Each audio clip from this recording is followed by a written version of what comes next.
Hi అండి అందరికీ. Welcome back to our channel your Jo vlogs అండి. ఈరోజు మనము ముల్లంగి చట్నీ చేయబోతున్నామండి. సో ఏమేమి ఐటమ్స్ కావాలి, ఎలా తయారు చేసుకోవాలని చూద్దామా. సో ముందుగా ఒక పెద్ద ముల్లంగి తీసుకొని కట్ చేసుకున్నానండి సన్నగా. అలాగే పోపు, చింతపండు, రుచికి తగ్గటువంటి కల్లుప్పు, జీలకర్ర, మిరియాలండి, పసుపు, ధనియాలు, టమాటా ముక్కలు, ఆనియన్స్, కరివేపాకు,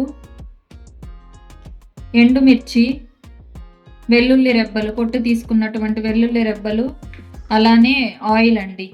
సో ఇప్పుడు ప్రాసెస్లోకి వెళ్ళిపోదామండి. సో స్టవ్ ఆన్ చేసుకుంటున్నాను. స్టవ్ ఆన్ చేసుకొని ఒక ప్యాన్ పెట్టుకుంటున్నాను.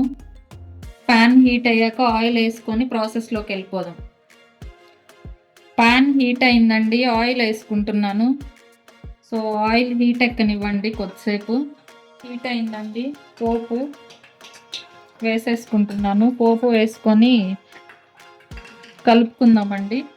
పోపు లైట్గా ఫ్రై అయిన తర్వాత ఇందులోనే ధనియాలు వేసేస్తున్నానండి. ఇప్పుడు లో ఫ్లేమ్లో పెట్టుకున్నానండి మంటని. సో ధనియాలు కూడా లైట్గా ఫ్రై అయినాయి. ఇప్పుడు ఎండుమిర్చి వేసేస్తున్నానండి. ఎండుమిర్చి కూడా ఫ్రై అవనివ్వండి లైట్గా. సో ఎండుమిర్చి కూడా ఫ్రై అయిందండి. సో ఇప్పుడు మనం ఇందులోకి తెల్లుల్లి రెబ్బలు, అలాగే ఆనియన్స్ వేసుకొని కలుపుకుందామండి.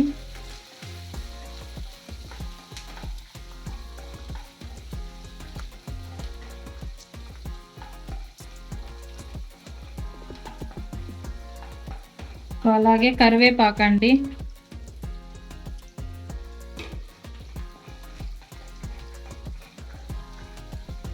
సో ఇప్పుడు మంట హై ఫ్లేమ్లో పెట్టుకొని వేయించుకుంటున్నానండి మళ్ళా.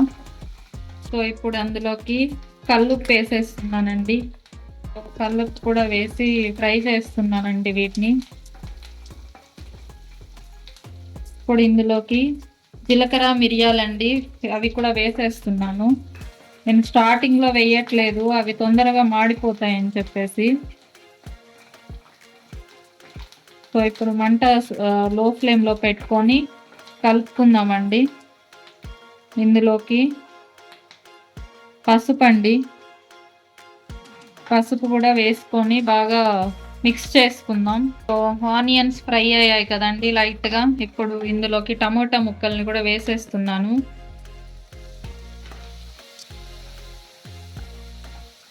సో టమోటా ముక్కలు కూడా వేసి బాగా ఫ్రై చేద్దాము. సో ఇప్పుడు మంట హై ఫ్లేమ్లో పెట్టుకోండి. సో టమాటా ముక్కలు కూడా లైట్గా మగ్గాయండి. ఇప్పుడు ఇందులోకి సన్నగా తరుక్కున్నటువంటి ముల్లంగి ముక్కలను కూడా వేసి బాగా ఫ్రై చేద్దామండి. సో ముల్లంగి ముక్కలు వేగడానికి మనకి టైం పడుతుందండి. సో బాగా కలుపుకొని దీని మీద మూత పెట్టేసుకుందామండి. మూత పెట్టుకొని మధ్య మధ్యలో తీసి కలుపుతూ ఉందామండి.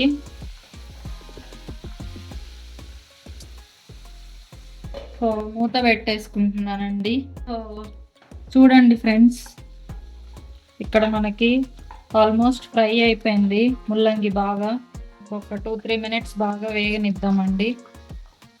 సో అలాగే ఇప్పుడు ఇందులోకి కొంచెం చింతపండు కూడా యాడ్ చేసేసుకుందామండి. సో చింతపండు కూడా యాడ్ చేసుకొని బాగా మిక్స్ చేసుకుందామండి. సో చింతపండు కూడా వేసేసుకున్నా. ఇంకా ఒక 2-3 మినిట్స్ మూత పెట్టేసుకున్నాము. సో 2-3 మినిట్స్ అయిపోయిందండి. సో బాగా కలుపుకుందాము. మీరు ఇక్కడ చూసారంటే ముల్లంగి చాలా బాగా ఫ్రై అయిందండి. పచ్చి వాసన లేకుండా ఉంటుందండి మనకి. ఇప్పుడు మీకు చెప్పడం మర్చిపోయినాను, మీకు కావాలంటే కొంచెం కొత్తిమీర కూడా యాడ్ చేసుకోవచ్చండి. సో కొద్దిగా కొత్తిమీర కూడా యాడ్ చేసేసుకుంటున్నాను, టేస్ట్ బాగుంటుందండి. సో కొత్తిమీర కూడా యాడ్ చేసుకొని బాగా మిక్స్ చేసుకొని ఒక 2 మినిట్స్ ఆగి స్టవ్ ఆఫ్ చేసేసుకుంటే అయిపోయినట్లేనండి మనకి. ఇది బాగా చల్లారాలండి. చల్లారిన తర్వాతనే మిక్సీకి పట్టుకోవాల్సి ఉంటుంది. సో కొత్తిమీర కూడా వేసేసాను కదా, సో బాగా మిక్స్ చేసేసుకొని స్టవ్ ఆఫ్ చేసేస్తున్నానండి. సో స్టవ్ ఆఫ్ చేసి అలానే మూత పెట్టేస్తున్నాను. మూత పెట్టి వదిలేసేయండి. బాగా చల్లారిన తర్వాత తీసుకొని మిక్సీకి వేసుకుందామండి. సో బాగా చల్లారిపోయిందండి. సో చల్లారిపోయిన తర్వాత ఇప్పుడు మిక్సీకి వేసేస్తున్నానండి. సో మిక్సీ జార్కి వేసేసుకుంటున్నానండి. సో మిక్సీ పట్టేసుకున్నాము. సో ఇక్కడ మనకి ముల్లంగి పచ్చడి రెడీ అయిపోయిందండి.